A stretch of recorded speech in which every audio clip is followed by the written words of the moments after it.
You are now listening to a member of the Disney Podcast family. Head over to Disney Podcast Family on Instagram to see all the latest posts for this show and links to other great Disney podcasts.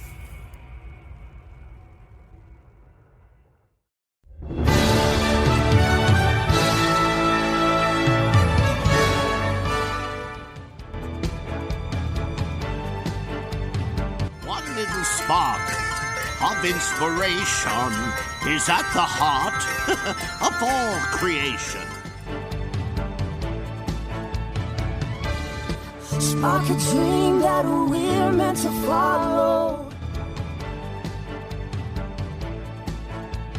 You're listening to the Extra Magic Hour, brought to you by Walt's Apartment Podcast and the DisInsider. Join the team in the studio as they bring you the spirit of Disney through park news, history, and tips and tricks to make your Disney Parks vacation even more magical.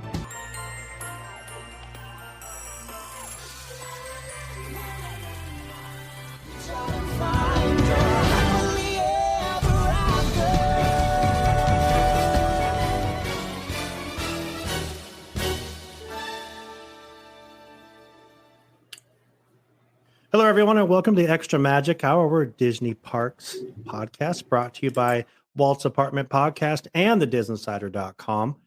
We're here for another magical night, talk all things Disney Parks. And I'm going to look over here because they're all trying to distract me while I do my opening. But I'm going to continue talking, and we're going to talk Disney 100.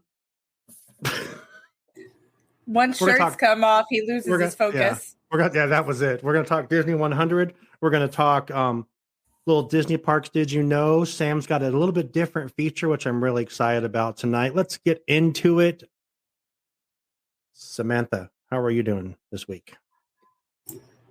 It's been a week for the books, but I am alive and I am well, and I am here with some of my favorite people, so it is good. Good. Glad to have you in. Miss Nicole, how are you? Disconnected. Bluetooth connected. Whoa, what's happening? Bluetooth was disconnected. It's okay. We're good. I'm doing good. Mm-hmm.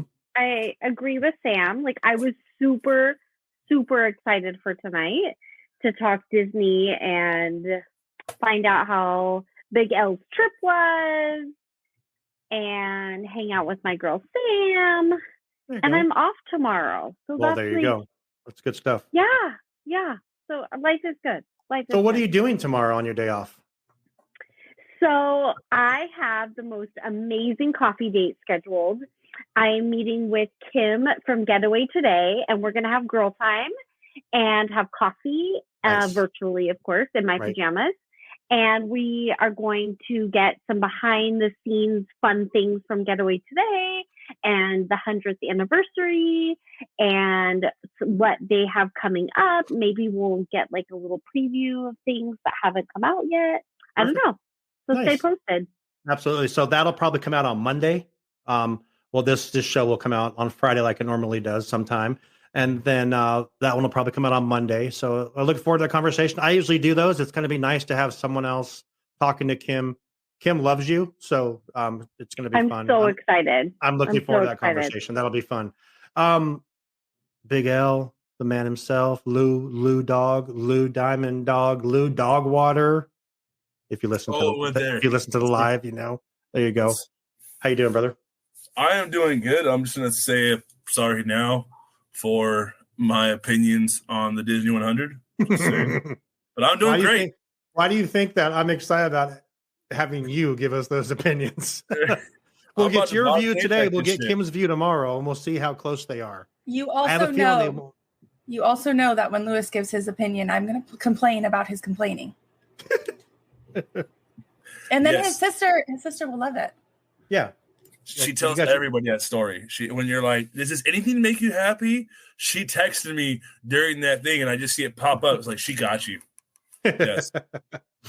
That needs to be the name of this show. Does anything make you happy? Okay. That's fair. Let's remember that. Does anything make, what was it, dirty water?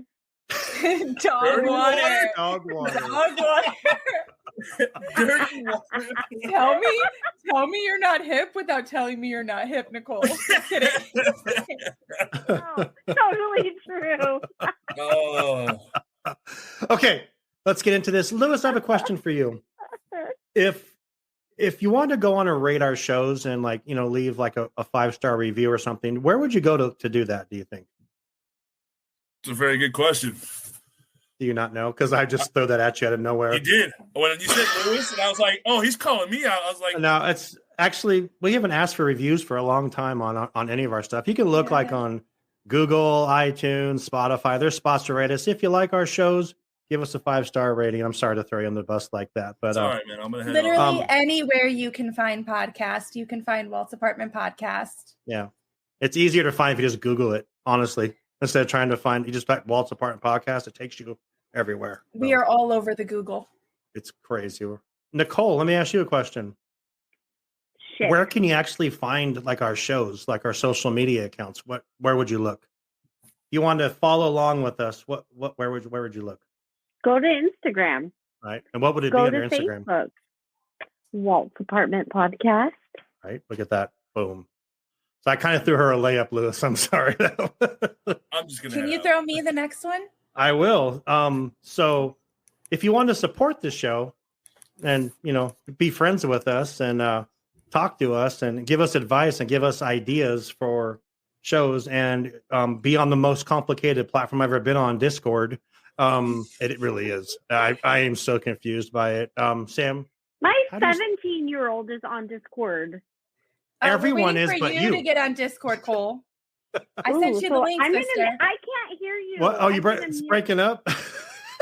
So, yes, actually, Discord has been an amazing way for us to connect with our fans. But to be able to get access to our Discord, you need to join us on Patreon. So we have a few different tiers. Some of those tiers are our supporter level tiers where you can join us on Discord, be involved in, our behind the scenes show planning, just hanging out with the cast, kind of, so to speak. There are some tiers that offer you exclusive access to our interviews before they are released on podcast platforms. You get to sit backstage of those interviews. Some interviews, you even get to join the panel. If you are in that tier, you get exclusive merch, behind the scenes footage. It is definitely worth it to join our Patreon. You can look for us on Patreon at Walt's Apartment, a Disney podcast, or you can look at the link tree in our Instagram bio. Yes. We got all that out of the way. Let's get into some Disney parks news, because that's what we're all here. We all love the Disney parks, right? That's what it's about. That's why I started this show. Except for Lewis. He hates everything. Right. But we love... Okay. So we're going to talk about some news, some fun things about the parks. We're going to end with Sam's feature on the Carolwood Express. Shh, don't spoil it. You're spoiling. I want to make people stay to the end. Yes, we are doing a little history segment instead of an Imagineering segment. Right. Let's get into it. Let's talk about some parks news. I'll start off because mine's kind of small. Hyperion Theater at DCA, Disney's California Adventure and Disneyland Resort. There's now a job posting for a show coming out this summer. Speculation is that it's Hercules Live. I don't know what. Hercules. Little baby Hercules. Oh, look at him doing such big things. Oh, little baby Hercules. We did that at work today, so that's where that came from. So Hercules. I love that movie. It makes you want to watch it. But so Hercules, I don't know why it's Hercules, because the article really said nothing about Hercules, but I've heard that like 3 different times that it's Hercules. Are we okay with Hercules in the Hyperion Theater, or do we want Rogers the Musical for real? I mean, let's be real. It's next to Avengers Campus. I think that's the perfect thing is Rogers the Musical. What do you guys think? I don't think you should believe everything you hear. It was the OC Register, so I mean, they're pretty reputable. It wasn't WDWNT, so I do know that the company wants to do more with Hercules. Even a live action Yes, they're talking live action and stuff. So I can see them trying a stage show to kind of try it out before they invest fully in live action. And as Marvel lovers, yes, we all want Rogers the Musical, but there are a lot of people that would fall dead on. I don't think so. Okay. Do you think that more people who go to the Disney parks have seen Hercules? Okay, that's fair. Or have seen Falcon and the Winter Soldier? That's fair. That's a good point. And Hawkeye. It was Hawkeye, yeah. Oh, it was shit. Yeah. Sorry. I was just oh my God, here we go already. We're gonna go explicit again. I forgot it was Hawkeye. I'm sorry. No, it's fine. You're right, it was a Disney Plus show. That's all I remember. I know, Sam. I don't think you've never been to California. I have not been to Disneyland. No.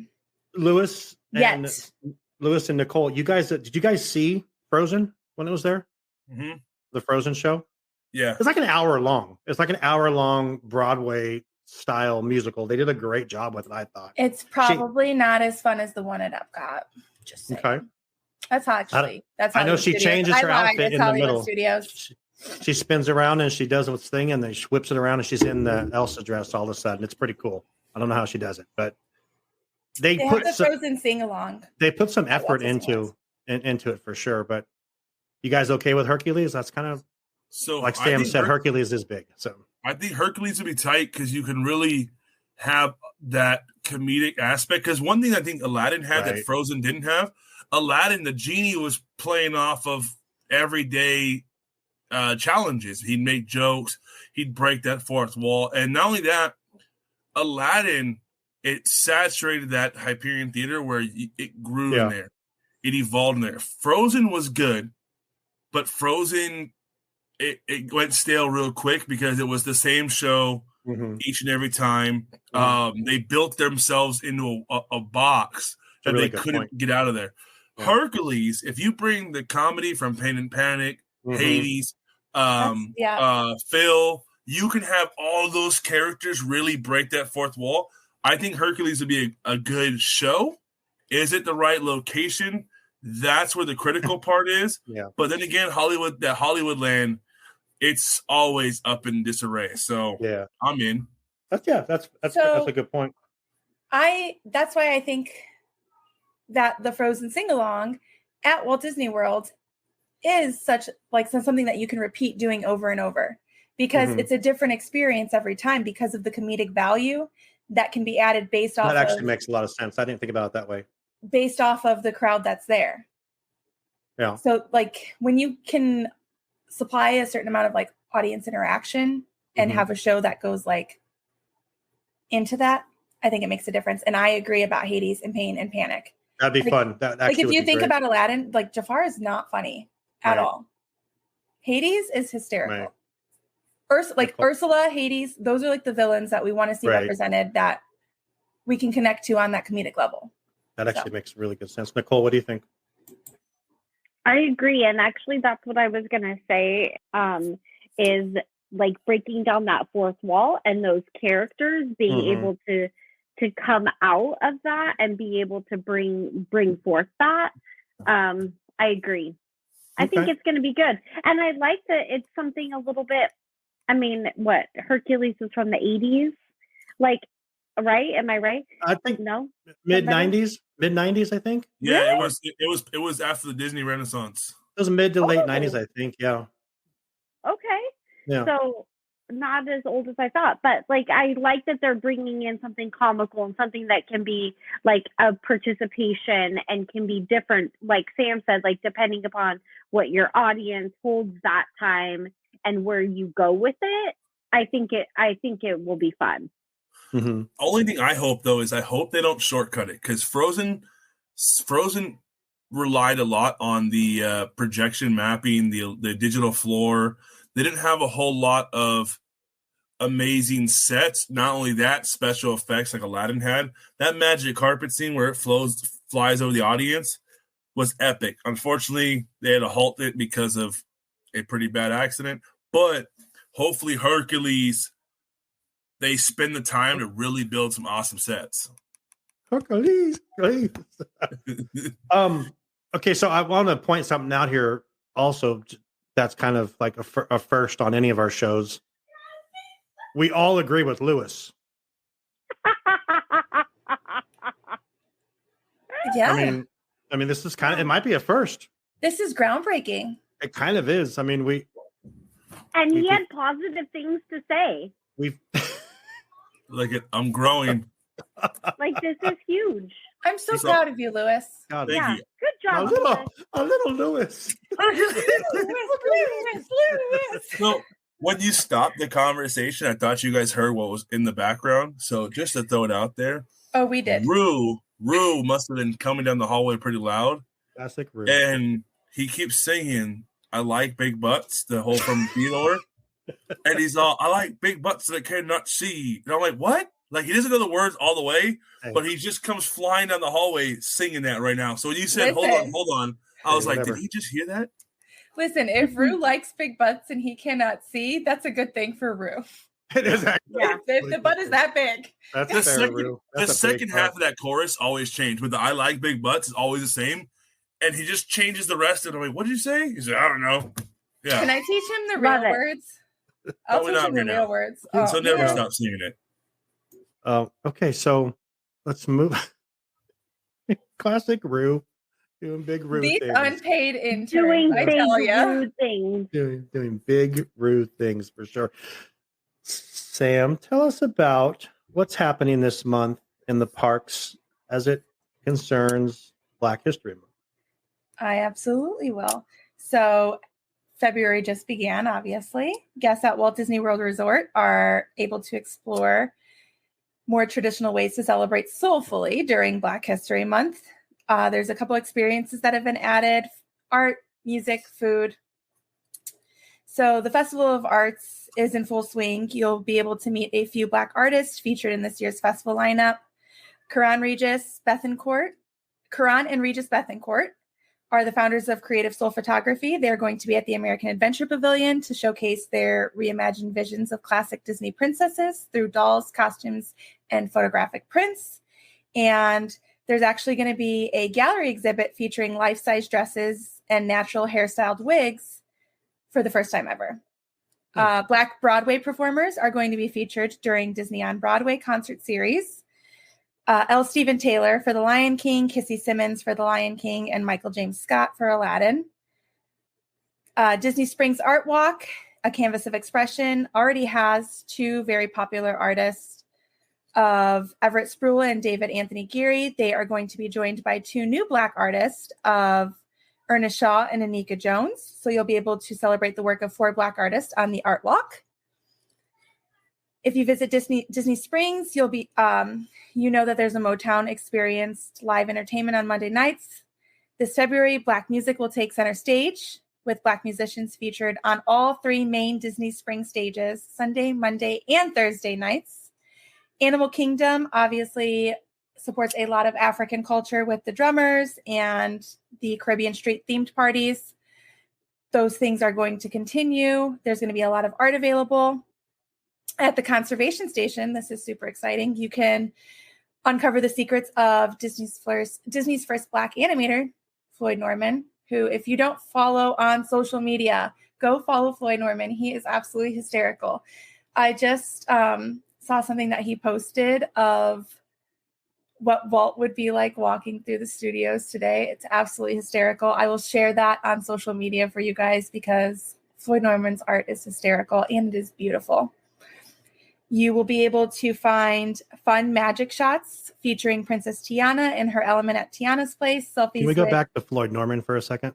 We can if you'd like to. So it's funny you mentioned that. I saw a post he made today, and then here's my message to his Facebook. Mr. Norman, would you like to be a guest on our podcast? Literally did that like an hour and a half ago. David actually interviewed Floyd Norman when we were part of the DCast, and it was really cool. So he's amazing. He's awesome. He is. And then Penny from the Proud Family and friends from the and other people from the Proud Family, you can get some shots across property with.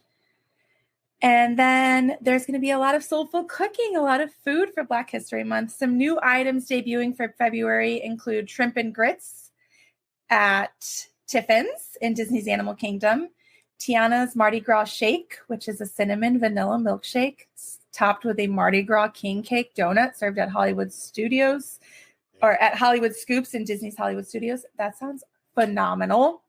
Really gumbo with chicken, andouille sausage, okra, and seasonings at ABC Commissary in Hollywood Studios.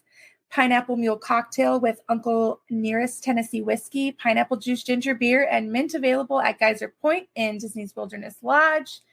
A soulful Sunday dinner at the Artist's Palette at Disney's Saratoga Springs Resort and Spa, and Jamaican jerk chicken frites. Featuring you guys ever had the okra? Yes. Featuring sweet and hot jerk marinated chicken, pineapple salsa. Pineapple salsa is freaking amazing. Scotch bonnet aioli, and fries available at the Daily Poutine in Canada. Sounds good. At Disney's. No, that's at Daily Poutine's in Disney Springs. I take that back. It's in Disney Springs. Can we get back to your guys' thoughts on okra? What do you guys think of okra? I like okra if it's cooked properly. It has to be fried. Yeah. How about Nicole? You're shaking your head, yes? Yeah. Louis, you ever had okra? I've had it once. I mean, I enjoy it. I mean, anything fried is a good day. Wait a minute. This is 4 for 4. Again, we're all agreeing. This is crazy. All right. Sorry.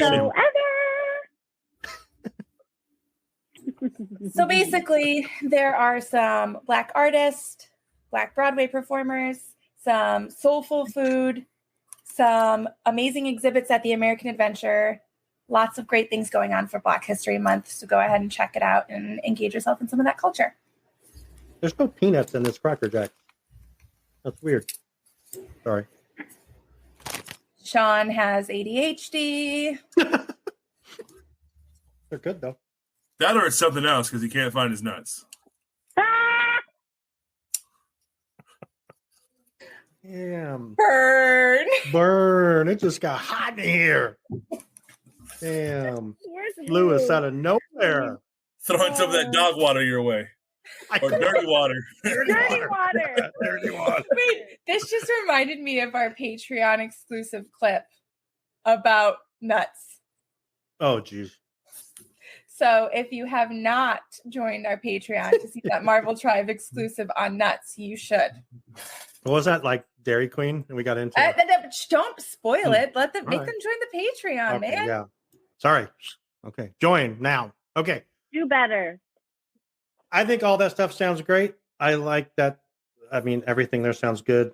Thoughts? What are your guys' thoughts on the Black History Month celebration at the Disney parks? More like Walt Disney World, sounds like there, because that's that was mostly Walt Disney World. Yeah, fair. Sorry. Yeah, you're good.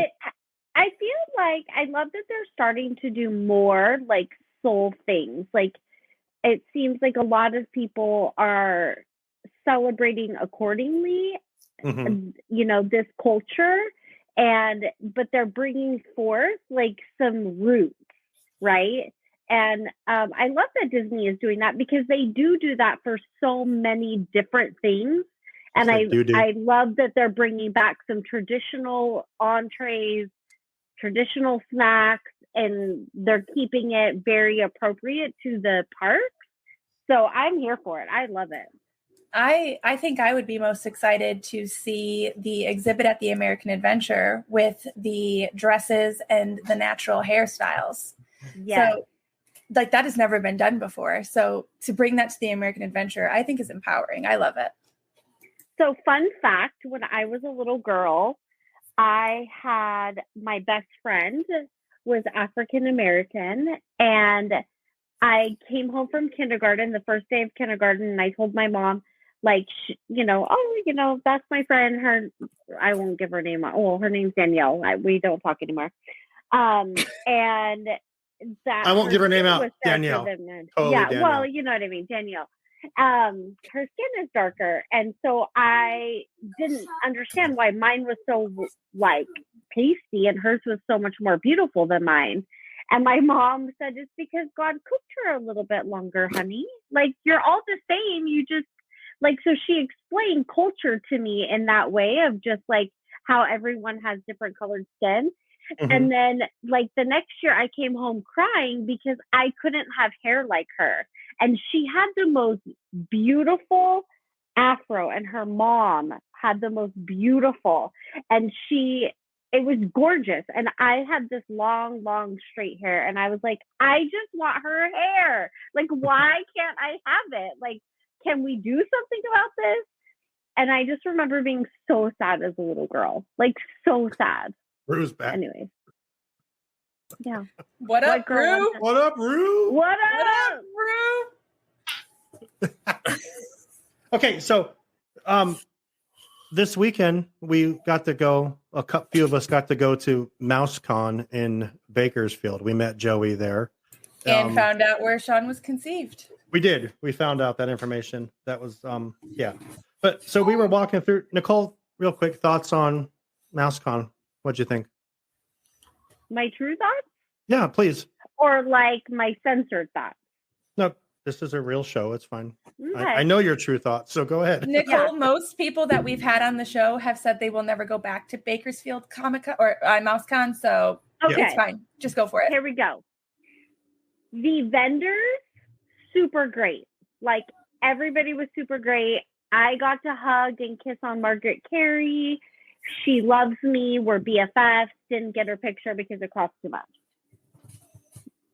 The guests who go there are like brothers, sisters, and moms and dads. They all sleep together. They all have kids together. Like, something was wrong. Like, it was not normal. And I was totally freaked out. Explains why Sean was conceived there. Like, okay, fun fact. Man, that's kind of messed up. Are you your own uncle? Like, that's Maybe. where we're gonna go with Is this. your dad also your uncle? My dad's dead. Yeah. Sean. Oh, well, was he your uncle? Man, I don't know. Yeah. I didn't meet him till I was 19 years old. It was just like really like it was an different. experience. Sure. I would have liked to much like our fan base in Alabama. Yeah. Sorry. I would have liked to have seen a little bit more. Like, there's a lot of artists out there. I did score like a really great. You guys aren't even listening. You're literally dying of laughing right now. This is epic. So epic. Oh. I see you, Rue. Trying to figure out what Rue was doing in the camera. Yeah. He's living his best life. Okay, I'm listening, Cole. Sorry, go ahead, continue. So, Bakersfield. No, it's fine. Like, it just was a whole thing, right? Like, it was interesting, and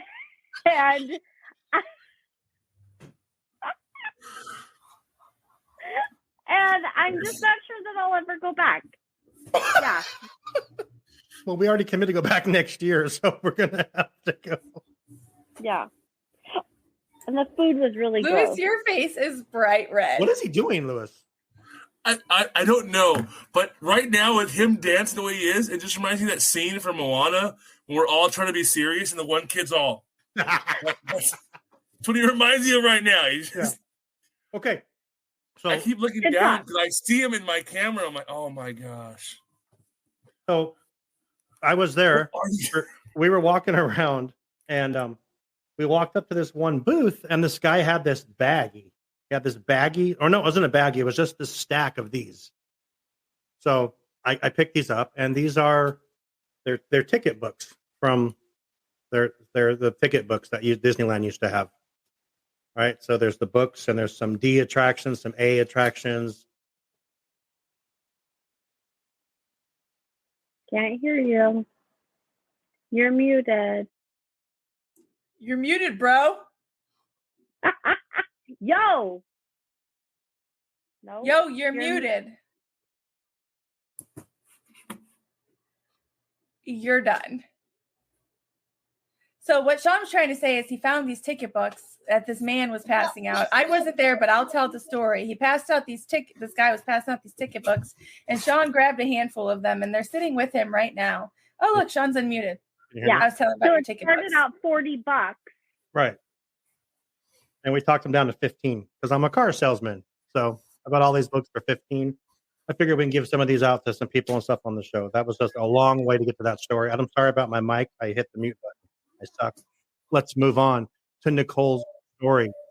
Nicole, you've been trying to find out something for the past, since we've seen like what's going to happen with Disney 100. We're saving Lewis for last because we're going to get into Disney 100 thoughts. But Nicole, you want to know why everything was freaking purple? You found out. So answer, right? like for real. Give very anticlimactic. Okay. Very. I was trying to build it up for you. You weren't doing a good job, though. I'll be honest. Yeah. So let me just get situated here because this is really serious. Literally, I have been searching. Disney has a purpose for everything. Everything. The lemon dessert, the chili, the whatever's. And I'm like, what the heck is going on with this purple?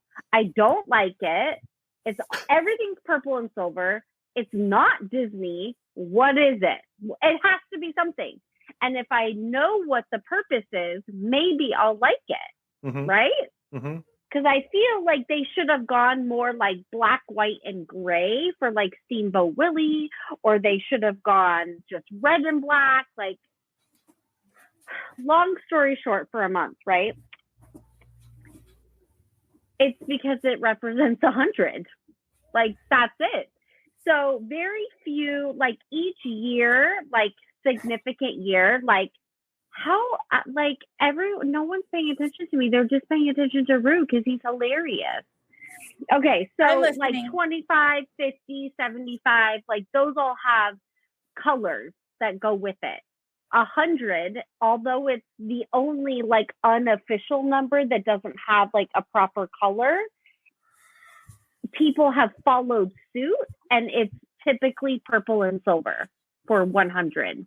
So yes, it's royalty, and yes, there's some other things that people were speculating, but it actually has to do with the fact that typically, although 100 is rare, it goes with the purple and silver. So that's it. Yeah. Nothing exciting.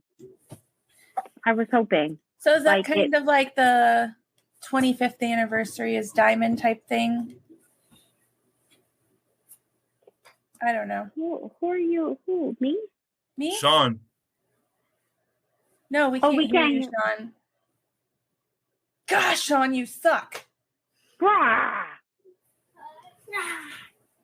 No, you're muted. You're muted, bro. And now that you're not time muted. I was actually just had it turned down because I was eating Cracker Jacks. I'm sorry. You need to get your life together, Sean. Okay, sorry. You're done. Don't call me dumb. I mean, come on. I didn't say dumb. I said done. Oh, okay. You're done. Okay. Like Texas done. Oh, the princess is here. What were you saying, Sam? Like how certain anniversaries are certain colors or certain things. Like first anniversary is paper, so it's kind of like that kind of thing. Yes. So it's like platinum, which is then silver colored, which is then purple, which is royalty, which you must be royal if you make it to 100. Like clearly I am. So I'll see y'all on my 100th birthday. Yes. And I will make sure I'm in purple and silver to match you. It'll be great. Yeah. So that was my long go. Like I had been trying for all this time. Well, there we go. Now we know. The more Sorry you know. to bore you. Yep. That was it. Okay, so I want to do our getaway today spot really quick before we get into Lewis's Disney 100 because we got questions for Lewis. We were supposed to be there. Stuff came up. Didn't happen. So we'll be back in 2 minutes after we hear about our friends at Getaway today. That's right. Oh, sorry. Well, hello, and welcome to Let's Get to Know Our Sponsor. Getaway Today has been helping Disney vacation dreams come true since 1990. Whether you choose to visit the happiest place on earth or travel to Orlando and beyond, they want to help you. Need to know the best hotel in the area? What theme park ticket should you buy? Have a last-minute change? No worries. Their travel experts are always here to help. Want to book a cruise and don't know where to start? Hey, they can help with that too. They will help you find the perfect cruise for your vacation, whether it is your first time or you're a well-seasoned cruiser. When you book your cruise with one of the Getaway Today's experts, you will have a dedicated agent to help you every step of the way. They take care of the details so you can have the most fun. Getaway Today has layaway, peace of mind travel, allowing you to cancel or make changes up to 72 hours in advance. You will always have the most up-to-date vacation information, both pre-arrival and upon your welcome. Getaway Today will guarantee the best prices with no hidden fees. And every time you book through Getaway Today, they will donate a portion back to a charitable organization in your area. And so far, over $4.5 million has been donated. So click the link in our show notes to start your Disney vacation planning for more information and the best deals. Tell them Walt's Apartment sent you. And until next time, enjoy the view from Walt's Apartment.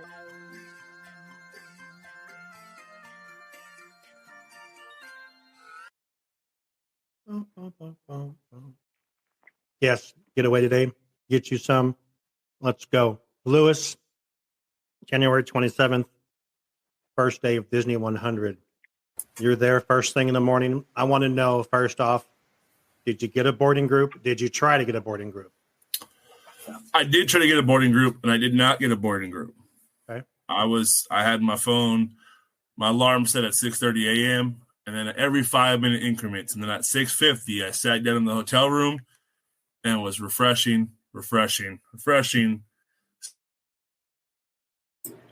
Bro, you're muted. 7 o'clock hit, and it was gone. And I was like, what in the world? But I did hear a lot of people say they didn't get a boarding group. But after I ended up getting to the park, me, my wife, my kiddos, as soon as we got in, I booked Lightning Lane. For me, Lightning Lane is the way to go. Because two things. One, you have the option to now see your time frame when you know you can go into Toontown and into Mickey and Minnie's Runaway Railway. But not only that, the second thing is past members, for those of us that want to see everything and all things Disney, they allow you to jump in general queue. So if you don't want to take Lightning Lane, the path, you can jump in the general queue. Well, that's cool. Yeah, and for me, I wish I'd have known that beforehand because we jumped in Lightning Lane. We followed the rules. We went there, went down.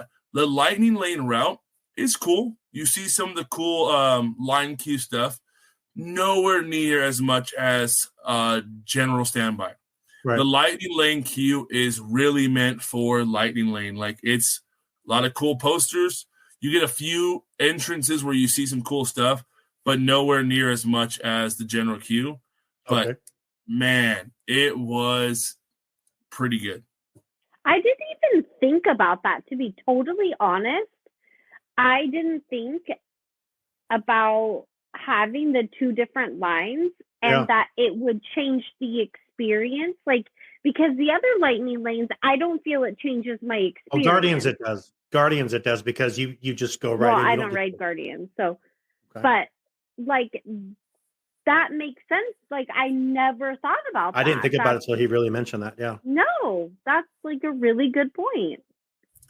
Yeah, so, I mean, Toontown, as we've talked on the show, I have multiple reasons why Toontown's my favorite land, and it's looking nice. There are some things that they haven't changed, whether that's to be more inclusive to everything, but they made Toontown more of a family rest spot. Mm-hmm. So right out front of Roger Rabbit, there's the park area, and it's all the artificial grass, trees, benches, stuff like that. A whole spot of that fake grass. And honestly, it's a really nice hangout spot. A nice shaded spot, a nice spot where you can cut the kiddos loose, let them just run around there for a minute while you're taking a load off your feet. They took the fountain out, right? They took the fountain out, yes. Okay. They took the fountain out. They took out the Toontown gazebo. Mm-hmm. The trolley's gone. All the tracks are gone. Mm-hmm. You could only see from the restrooms towards Roger's Rabbit, but you couldn't see anything more than that. It looks really clean. It looks really nice. The paint's all fresh. Mickey and Minnie's Runaway Railway, the facade fits in perfectly. You almost don't realize, besides the giant El Capitan sign, you almost don't realize that they built that ride there. It just seems like it's natural. But the ride itself, though, it's I give it like an 8 out of 10. Okay. I liked it, but given what they've done with like Rise of the Resistance and the screen projectors, the practical effects, the all-in-one, Mickey and Minnie's Runaway Railway kind of falls short of that. Oh. It's a little too quick. It almost doesn't make sense why you're on the ride. You kind of just get a bunch of Monopoly stuff. You're like, oh, okay, you're dancing one moment. You're on a horseback train. You're like, all right. It's a fun ride for Toontown, but unfortunately, I think it's going to lose some steam like Spider-Man did. Everyone's going to love it. It's always going to stay busy, but I don't see it being – Rise of the Resistance will hold the throne a little bit longer just because you have the projection screens and you do have the practical effects. As where Mickey and Minnie's Runaway Railway does not have that. But it's a beautiful, fun ride for Toontown, and it gives a little bit more for Toontown and Fantasyland in general. It gives a little bit more love to that area of the park that hasn't seen a big investment in some time. Okay. Which is good because it's the 30th anniversary of Toontown this year. So it's good timing for that. and I'm so excited. Sorry, go ahead. No, go ahead. I'm so excited for them to have that organic play, even though I despise fake grass. I'm very excited that this is a place where parents can let their kids, kind of out of the strollers and they can get their wiggles out when they're super tired. You're not trying to, micromanage them. And much of that aspect is gone out of the park. And so I'm really excited. I can't wait to see it all. That's going to be great when they have all of it there. And they opened it before Super Nintendo World. So I thought that was very smart on their part to make sure that they got that first. So they got that first little jab into 2023. Then you're going to have Super Mario Land or whatever it's called open up in February. Well, it is February now. And then in March, the rest of Toontown opens. So, yeah. And I think they played it smart too. They opened that ride because they knew it was ready. They start doing the virtual queues. And honestly, I think virtual queue is going to be a thing until Toontown is fully open, because after that, you can't really do virtual queue because the fact that land is going to be so packed with everybody trying to see it, meet Mickey, meet Minnie, all that. But one thing I am excited about for Toontown is all of the interactive features that they have now either brought back to where it's safe and appropriate. I guess you could say the ball pit's no longer a germ pit, stuff like that. But a lot of the interactive stuff is now even more interactive and also gives Toontown that feel it had. Because a lot of the key things that made Toontown are gone. The ball pit, the Chippendales ball pit, the bounce house for Goofy, all of that stuff it's gone. It's either not safe or claimed it's not safe, stuff like that. And so I'm glad they brought a lot of stuff back to give Toontown that interactive feel. Yeah, it was pretty cool. I mean, the amount of people that were there. I mean, heck, I ran into the Cali Bay. Yes. Ran into Just Ask Danny, Adam the Woo, Fresh Baked was there. Adventures with David was there. I mean, and then even just watching YouTube the day after, there was so many other people there that I didn't get a chance to run into because I was literally ping-ponging from Toontown to Star Wars Land to Fantasyland. We just stayed in those back corridors. I mean, the castle, oh my gosh, the castle is something to sit and stare at for a little while. You don't realize how much a few little bonnets and some fountains really change the scheme of the entire castle. It is really nice. But overall, the 100, I'm excited to see what they're going to do in the parks, but I think I'm more excited to see really what Disney does as a celebration for Disney. Right. It's cool to throw it in the parks, but where are some special features for Disney Plus? Where are the D23 events? Where are How are you really going to flex this 100th celebration? But overall, the foods look amazing. I didn't get to try any of them, unfortunately, but the entire event, well done. Well done. And you really walked in the park and really felt that magic again, which was really awesome. Oh, you just blew my mind, man, because you were talking smack, like, wait till you hear my opinion. I thought you were going to have your opinion, but your opinion is that you liked it. Yeah, it wasn't bad. It's almost like getting a perfect dinner, and you're like, you know what, it needs salt.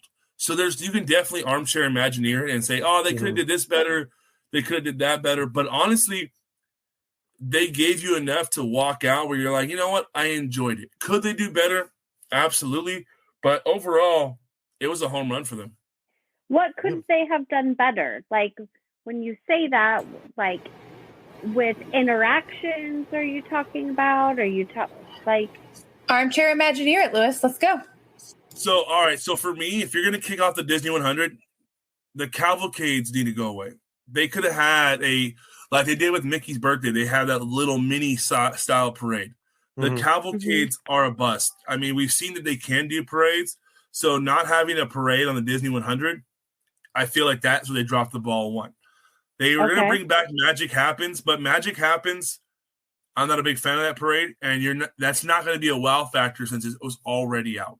So I disagree with you on that. I will disagree. I think that it was only out for 2 weeks, and it got great reviews. And we've talked about this before we were the other night. And I've never seen it in person either, but I completely think they didn't bring it out the same day because you couldn't have had that parade on the first day of all this stuff. There would have been no way. That's why it's coming out this month. But I didn't mean to cut you off. But I disagree. I think Magic Happens is going to be a huge. And the Cali Bay has said this. Mondo has said that he's looking at that as the highlight of the year for Disneyland, is that parade coming back, because it never got its due because it was only out for 2 weeks before COVID happened and they had to shut it down. So yeah, that parade for me, especially if you're going to compare it to like its predecessor, Sensational. I think Sensational was 10 times better. Magic Happen just seems, it's not a bad parade, but it's very sloppy. You have all their key moneymaker projects in the front of the parade, and then they just kind of threw everybody towards the back and said, oh, if this is filler. I mean, rearrange the floats, but they could have did a parade, whether that was an actual full-fledged parade or a Disney 100 parade, they could have did that.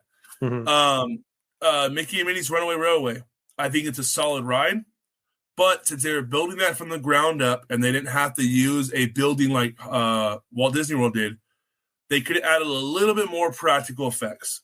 There's some scenes in there that you see, and it's just a giant black wall where you see the effect on how this is working. Could have hit that a little bit better, but okay, we'll take it. The overall celebration, I mean, Disney Plus Day, we got Mickey ears. Disney 100, there was nothing, not even balloons that they're handing out. Technically, it's not 100. Didn't they open in July? Well, it's Disney 100 for the company, which is technically October 16th. But they're starting in January. But so maybe, I mean, though, like October 16th, we will get some swag. Maybe, but I don't see it happening because you're not going to have like two grand openings. You're going to have, this was the kickoff event. So this would have been your event to really show and show off what you can do. I agree. The purple's not the most pleasant thing to see. And it is very saturated in the park, like almost overwhelming saturated. Yeah. I didn't think the black, gray, and white for the platinum, that would have been tight for Steamboat Willie. There is the kind of slight ball drop on the decorations. So in Walt Disney World for the 50th, you guys got 50 statues of all these characters. Right. For the Disney 100, we got a Mickey and Minnie, not even like the Fab Five, and Mickey's in a prime spot, but Minnie's just off to the right by Tomorrowland. It almost doesn't make any sense why she's there by herself.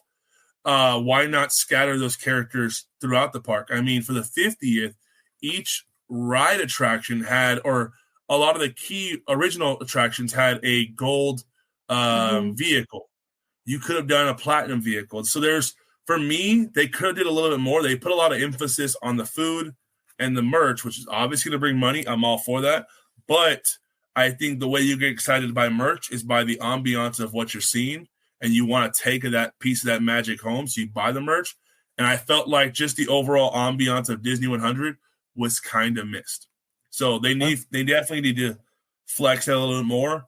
But overall, it was a nice change to what we have been seeing in the parks. Okay. Sam, Cole, any more questions? I don't think that they needed, like, I feel like they are focusing on, like, so much of the food. Like, we listened, and it was no fault of Brianna's. It was a long list. But, like, for a half hour the other night, or 45 minutes, we were listening, half hour probably, we were listening to all the food. And I feel like instead of do quality over quantity. Like, don't have so many things. Make it so it's available and you are bringing to light some of the favorites, right? Like, and have versatility. Don't just make it, we're doing foods. We want merch. Right. Like, we want ears. We want spirit jerseys. Yes. Well, they have all that. That's all purple and platinum. It's insane how much they have. But it's not like there's not as many options. Okay, I got you. Yeah, like spend it on other things and or don't make it all purple.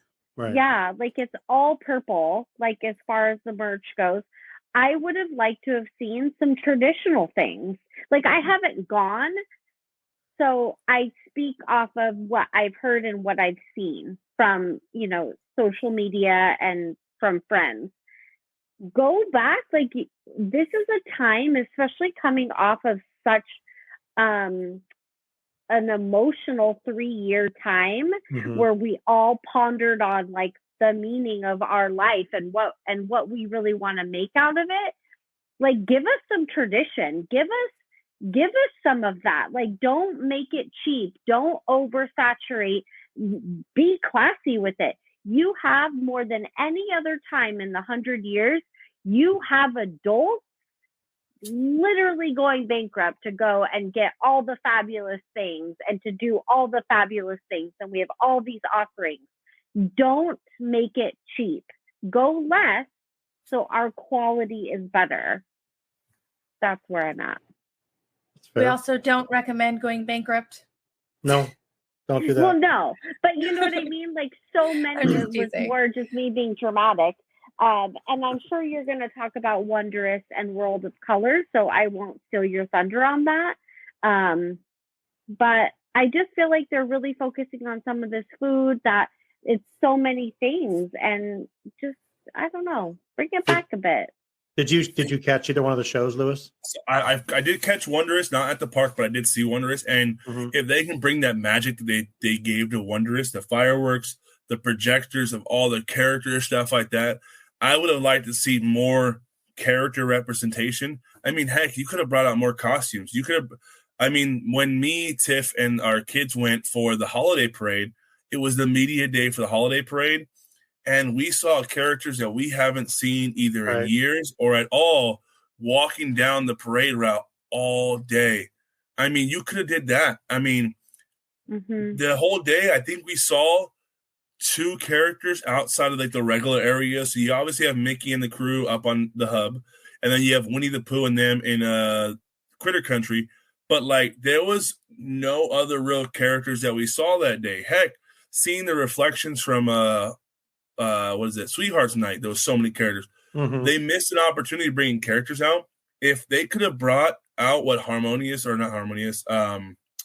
Wondrous did for the fireworks show in the parks, it would have been a grand slam. I have not seen World of Color 1 yet. I'm not the biggest fan of World of Color just because you got to have like a nice stable seat to really get a nice overall view of the whole thing. But if they can bring back what Wondrous did in the fireworks show in the parks, that would be a home run for them. I still felt that there was so much new content.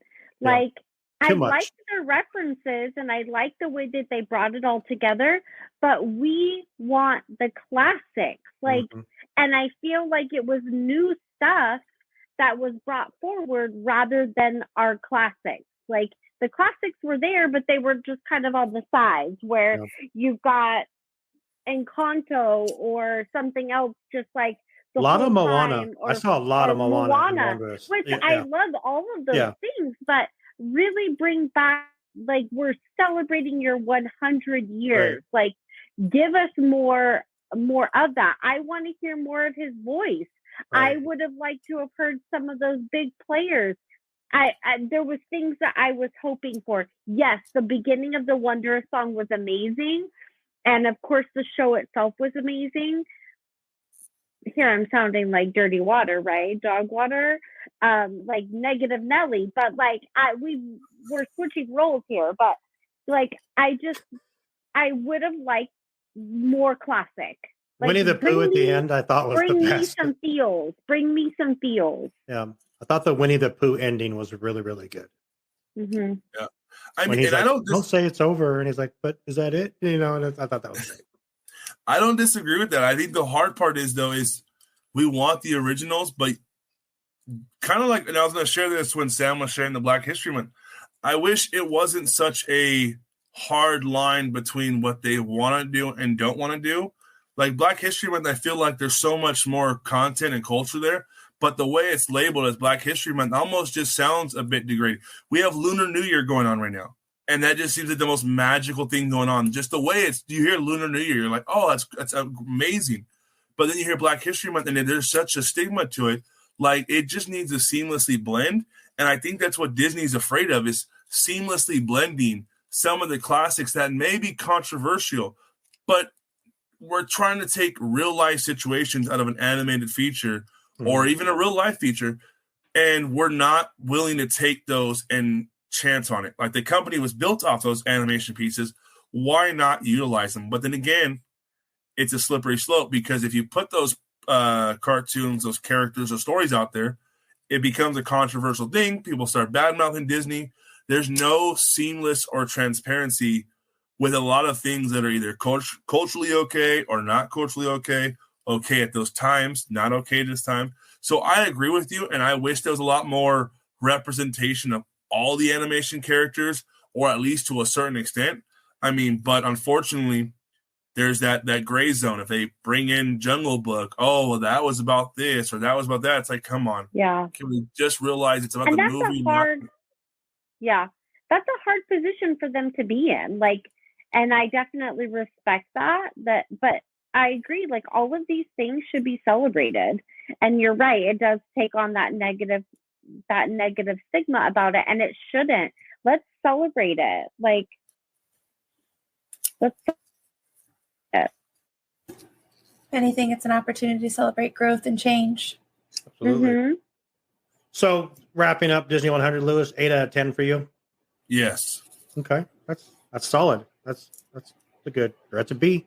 That just made me sad, because I asked my daughter on the way to the doctor this morning, how bad is your pain? And she's like, I was like, on a scale of 1 to 10, she goes, like a medium 8. Oh, medium 8. Oh. So hearing you say 8 just set me flashing back to that this morning. Well, Get well soon, Haley. thanks. Okay, so let's get into. I want to talk about Sam's thing, and we'll do Disney Parks Did You Know at the very end. So, Sam, I want you to tell us. Well, my Did You Know leads into it. So let's do the Did You Know really quick and then lead into it. Let's do Disney Parks Did You Know, and then lead into Sam's feature. What do you guys think about that? We should do like a Disney Know, and then like lead in and have Sam be last, and lead into her Disney Know. Lewis, what do you think? What do you guys think? I think so. I mean, I have a better idea, but we can go with that. Okay. Because he has to disagree. It's his nature. Cole, go ahead with your Disney Parks Did You Know?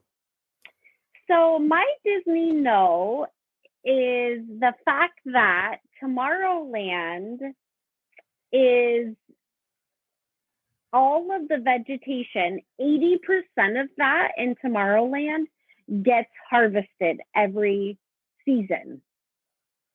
And I knew that there was quite a bit of, especially in Walt Disney World, there is a lot of fabulous things that a lot of it is edible. Like the majority of the vegetation in Walt Disney World and some of the parks are all edible. And I guess in Tomorrowland, like I can see at one time that they were bringing forward like with crops and different things that we could do with that.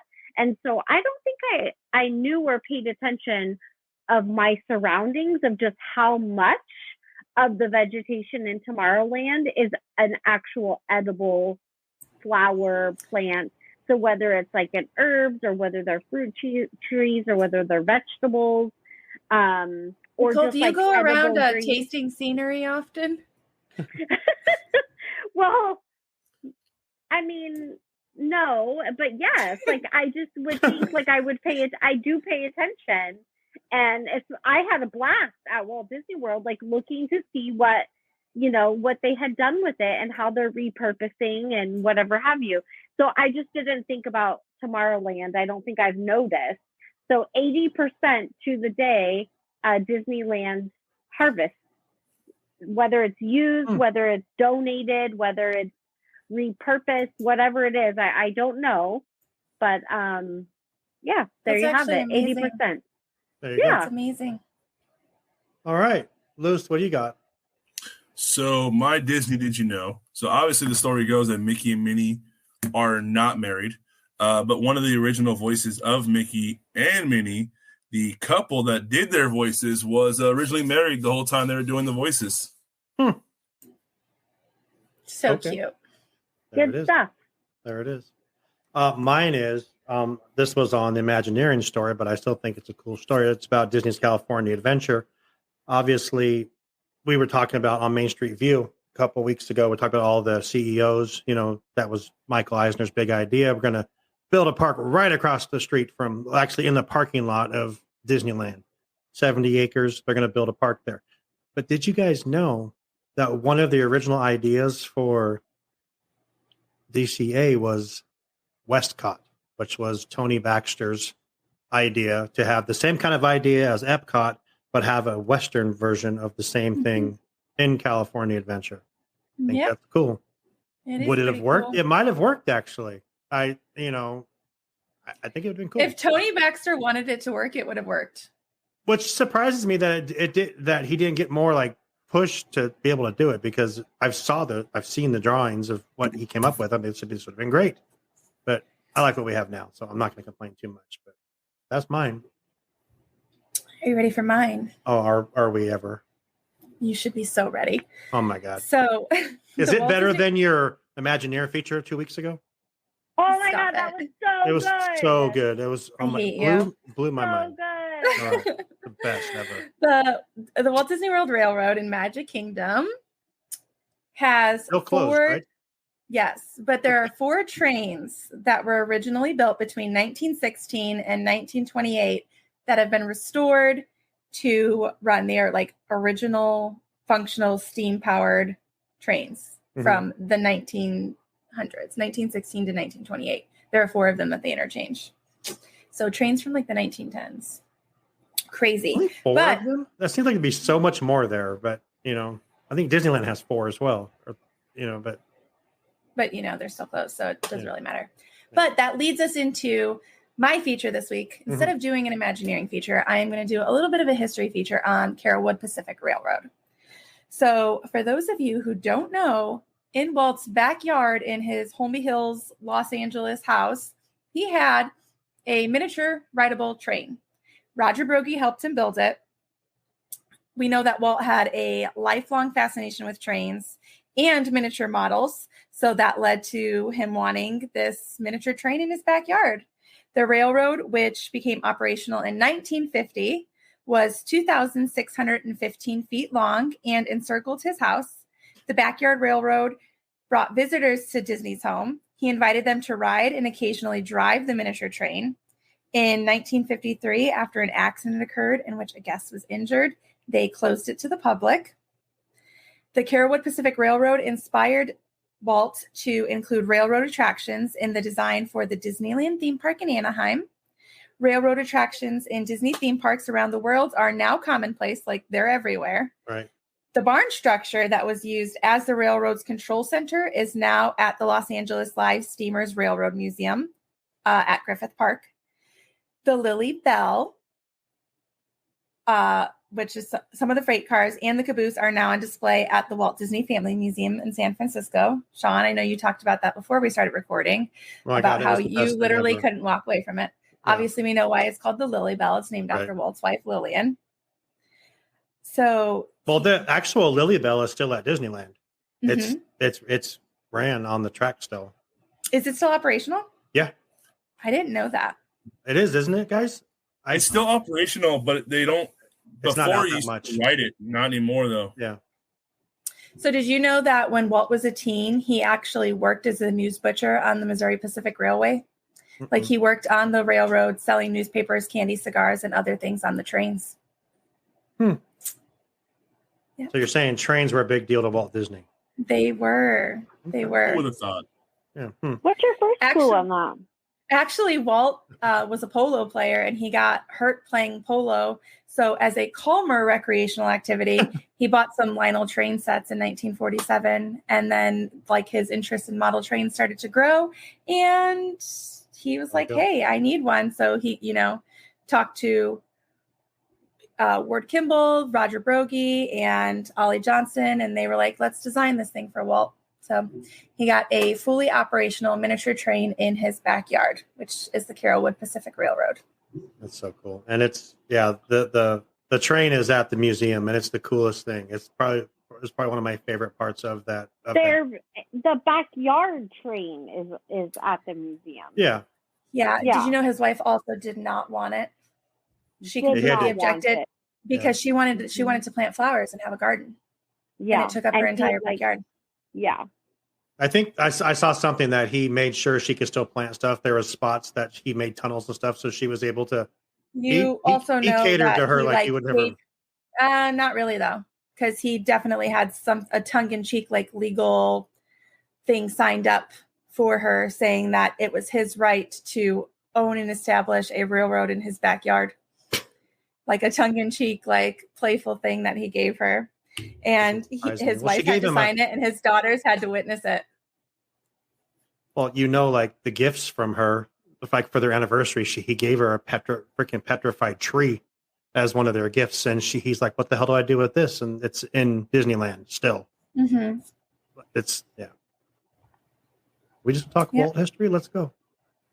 Yeah, let's do it. So that's kind of it. That's it. We did it again.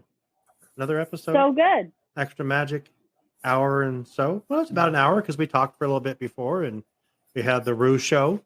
That'll be a Patreon exclusive. That will definitely be a Patreon exclusive. If you want to see Rue, let us know if you want to see Rue. But yeah, it was good stuff, and I'm thinking about ending the show the way I ended live with the Walt Disney, speech, because it makes sense for this show more than it does for the live. So. What do you guys think about that? Let's do it.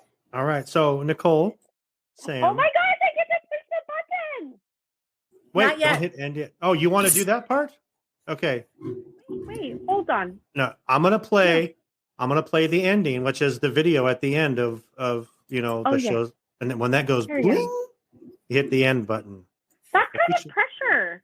Well, it's on you. We're teaching Nicole how to record for her interview tomorrow. So. It's totally fine.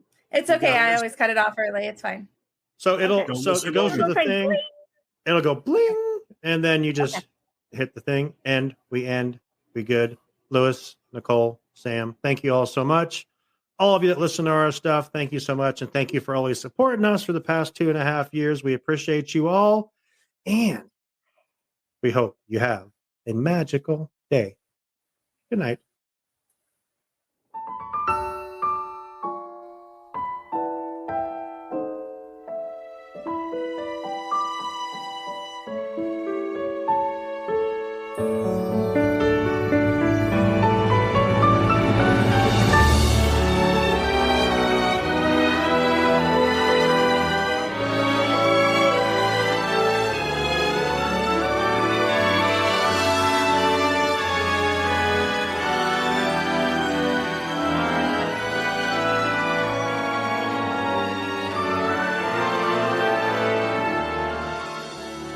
To all who come to this happy place, welcome. Disneyland is your land. Here age relives fond memories of the past. And here youth may savor the challenge and promise of the future. Disneyland is dedicated to the ideals, the dreams, and the hard facts that have created America, with the hope that it will be a source of joy and inspiration to all the world.